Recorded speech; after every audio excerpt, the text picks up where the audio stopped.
Today we are going to do section 7.5, solving a quadratic by factoring. So it says solve by factoring. What if two numbers are being multiplied and what if two numbers are being multiplied and the answer is 0? Well, that's the same like saying, well, A represents a number and B represents a number. So A times B equals 0. Well, that means that either the first number is 0 or the second number is 0 or they are both 0, right? So we know that any number times 0 is 0.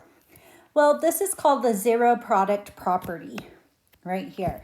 If A times B equals 0, then we know A equals 0 or B must equal 0.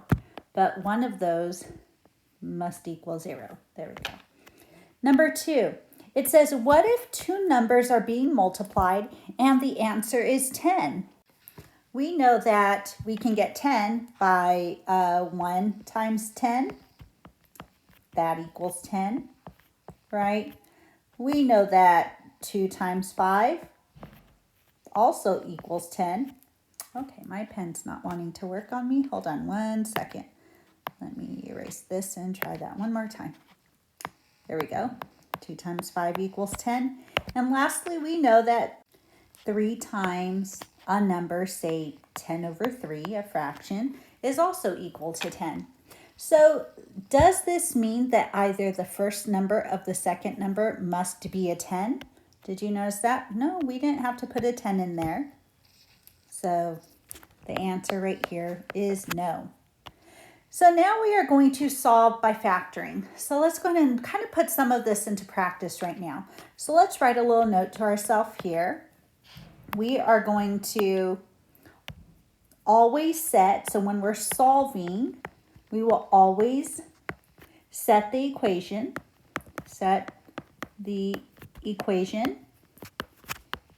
equal to 0, equal to 0. So notice right here for numbers 1, 2, 3, and 4, we have an equal 0 on all of these. Equal 0 on number 3, on number 4, on number 2, and number 1. So the equations are set equal to 0, so we can solve. And then after that, you will, let's see right here.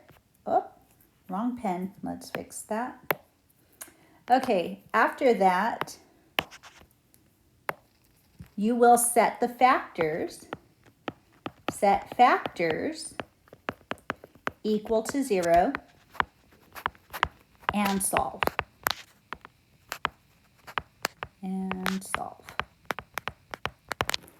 Okay, so let's go ahead and do this. So notice our directions are solve by factoring. When it says solve by factoring, we know we have to set the equation equal to 0, which in this case, it's already set equal to 0. Our factors, our equation are set equal to 0.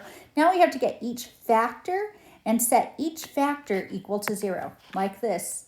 X plus 2 equals 0, and x minus 4 equals 0. Now we set each factor equal to 0. Now we solve for x. So we solve for x. I'm just doing every step so you can kind of see how we solve for x. So we're isolating x. And now I have x equals negative 2. That's one possible answer, and x equals 4. So that is telling us that our x right here, see, here we go, x right there can either be negative 2 or it can be a positive 4. So it will work either way. Now let's move on to number 2 and do the same thing. We have this 3x plus 1 times 2x minus 5. So we can see our directions say solve by factoring, and we can see we already have an equal 0. Now we are going to get each factor and set it equal to 0. So 3x plus 1 equals 0, 2x minus 5 equals 0. And now we solve for x. So minus 1. Now I have 3x equals negative 1. Divide by 3 on both sides. Now I have x equals negative 1/3. That's one possible answer for x. It will work if x is negative 1/3. But it will also work if x is this next one right here. So let's do plus 5. So now I have 2x equals 5. X equals 5 over 2. Now, if you were to take that 5 over 2 and plug it in right here for x, that 5 over 2, let's see, I'll just show you real quick. 5 over 2, let's use a cancel out. We would end up with 5 minus 5, which is 0. So we know 0 in this parenthesis right here will give us 0 times whatever will equal 0, right? So this 0 times this factor will equal 0. So that's why that will work. Let's go ahead and go to number 3. Let's set each factor equal to 0. Again, we're solving by factoring, and we see we have this equal 0. So let's set each factor equal to 0. 2x equals 0. We divide by 2 on both sides. Now you have x equals 0. So that's one answer, or one option. Now let's set the other factor, 3x minus 7 equals 0. Add 7 to both sides. Bring down that 3x equals 7. Divide by 3. Now I have x equals 7 over 3. So these are my two options for x. And let's go to number 4. We have our equals 0. Directions say solve by factoring. So let's set each factor equal to 0. So I'm just getting each factor and setting it equal to 0 here. This one I have 3 factors. Now let's go ahead and by the way, this x right here is a factor, although it's not in parentheses. And notice that x just equals 0. That's already solved for us. We don't even have to do any math. Now let's go ahead and solve x plus 9 equals 0, minus 9 on both sides. Now I have x equals negative 9. And then 2x plus 1, do minus 1 on both sides. 2x equals negative 1. Divide by 2. Now I have x equals negative 1/2. All right, number 5. Next page, 20. Hold on. Number 5. Now it says solve by factoring. So we're going to do the same thing. That means set each parenthesis equal to 0. But it says our hint, first make sure the equation is set equal to 0. Let's write that down. So let's see. Let's check. Is our equation set equal to 0? Yes, it is. Now we can solve by factoring.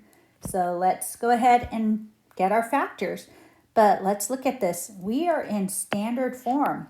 We don't have our factors, so we have to find our factors first. So now we have to factor. If you remember from the last couple lessons, we have trial and error right here. So let's separate those x's. We have our plus sign, so we use whatever's in front, that minus and minus. And then our factors of 6, the closest ones together are 3 and 2.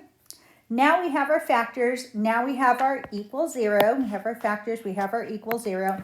Now we can set each factor equal to 0. So x minus 3 equals 0. X minus 2 equals 0. Now I have x equals 3 and x equals 2. Number 6. Now we have to set this equation equal to 0. As you can see, it's set equal to negative 20. But look, we can move that negative 20 over here and set it equal to 0. So let's write this down. 2p squared minus 13p. That's plus 20 on both sides. So let's do that. Plus 20 equals 0. There we go. So now we have it in standard form. Now we have to find our two factors, bring down that equals 0. And now I have 2p and p. I have this plus sign, so that means I'm going to use two minuses, because whatever sign is in front, we use both of those. Then we have our 5 and our 4. So now we set each factor equal to 0. 2p minus 5 equals 0. P minus 4 equals 0. And let's solve for the unknown. In this case is p, so I have 2p equals 5. Divide by 2 on both sides. So now I have p equals 5 divided by 2. And let's solve over here. P equals positive 4. Now I have number 7. We can see this equation's already set equal to 0, but we don't have our factors. We have to factor this in order to find our factors. So as you can tell, we have 16 and 25, which are perfect squares. So I can do difference of squares here. So the square root of 16, meaning a number times itself, that is 16, is 4. Let's separate those m's. Remember, we have a plus and a minus. Square root of 25, a number times itself, that's 25, is 5. And bring down that equals 0. Set each factor equal to 0 here. So 4m plus 5 equals 0. 4m minus 5 equals 0. And let's solve for m. So we have 4m equals negative 5 divided by 4. M equals negative 5 over 4. And plus 5 on both sides. 4m equals 5 divided by 4. M equals positive 5 over 4. Number 8. We need to set our equation equal to 0. However, this is equal to 5. Let's move that 5 over. How do we move that? We do minus 5, minus 5. And let's go ahead and bring everything down. 6x squared minus 13x minus 5 equals 0. Now we have to find the factors here. So we don't have a greatest common factor, so we're just going to go straight to trial and error. And I know I have 3x and 2x. And then I have factors of 5, which are just 5 and 1. And let's do 5 and 1. And my signs, well, I have this minus, which means I'm going to have a plus and a minus. So I'm going to do the minus with that 5 and the plus right here with that 1. Okay, let's set each factor equal to 0. 3x plus 1 equals 0. 2x minus 5 equals 0. Minus 1 on both sides. 3x equals negative 1. Divide by 3. And now I have x equals negative 1/3. Solve for the other factor, plus 5 and plus 5. 2x equals 5. Divide by 2 on both sides. Now I have x equals 5 over 2. And there we go. Okay, number 9. We can see our equation is set equal to 0, which is great, but we don't have the factors. So what factoring method can we use? If you notice, we have an x in each term, which means we have a greatest common factor first. So let's find that greatest common factor. Let's take that out, which in this case is x. And now we are left with 5x squared plus 8x plus 3 equals 0. Now we can do our trial and error. So I have 5x plus and then x plus, and then factors of 3. Of course, we have 3 and 1.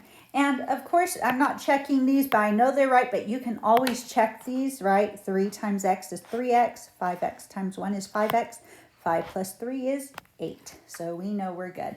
Now we can go ahead and set each factor equal to 0. So I have that factor of x, which is equal to 0. 5x plus 3 equals 0. Oops, I forgot to bring down that equals 0 sign. Now I have x plus 1 equals 0. Now we can solve for x. This first one is done for us. Now let's solve the next one. So minus 3 on both sides. Now I have 5x equals negative 3. Divide by 5. So now I have x equals negative 3 over 5.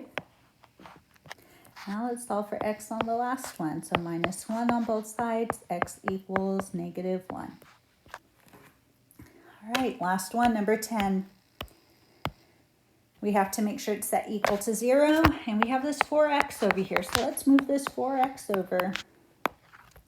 And now bring down everything else. 12x cubed minus 2x squared minus 4x equals 0. Now we need to find the factors, and as you notice, we have an x in each term, so we need to take that out first. Greatest common factor here. And what are we left with? We are left with, well, actually, we have another greatest common factor. We have the x, but we also have this 2 that can go into 4 and go into 12. So let's take out that 2. So we have bring down that equals 0, parentheses. So we have 2x as our common factor here, greatest common factor. Now we are left with 6x squared minus x minus 2. Now we have to bring down that 2x, and let's go ahead and bring down our parentheses and our 0. Factors of 6, we have 3x and 2x.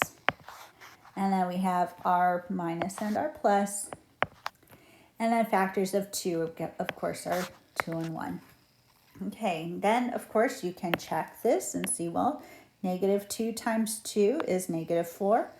3 times 1 is 3. So negative 4 plus 3 gives us negative 1. So we know these factors are correct. Now let's go ahead and set each factor equal to 0 and solve for x. So we have this 2x equals 0, therefore x equals 0. Let's do our next factor, 3x minus 2 equals 0. Add the 2 on both sides. Now I have 3x equals 2.